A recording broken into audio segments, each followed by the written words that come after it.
Усан тахилч ерөөсө тахил ихээр харамгүй байх хэрэгтэй. Тэгэхээр усан тахил гэдэг хамгийн одоо юу мөнгө төгрөг гарахгүйгээр хялбар. Тэгээд ус гэдэг нь түн бодсон их байна. Усгүйгээр юу ч байхгүй.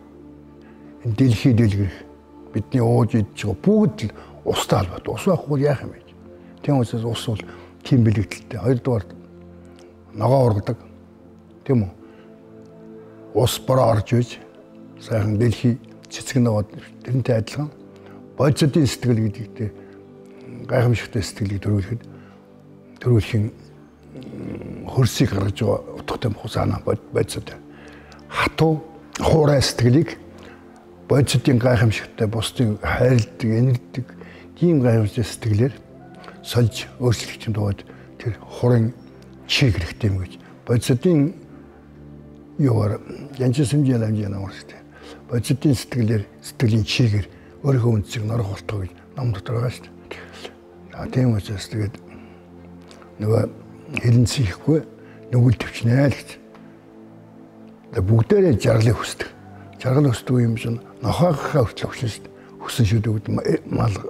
Тэгээд тэр өсөд юунаас гардаг юм гэхээр сайн сайхан үйлс байна. Сайн сайхан үйлс. Бусдад хорлолгүй.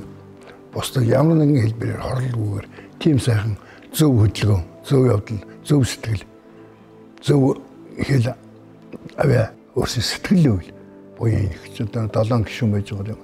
7 гишүүнд төр чинь дахил өрг гэж байгаа. 10 зөвхт бурхан байж бурхангүй газар байхгүй. Тэгээд нэг зөвцөн дотор ус игээд тэгээд их сайхан сэтгэлээрээ хувилгаад том 70 ашиг том тийм усан дахил өргөж байна.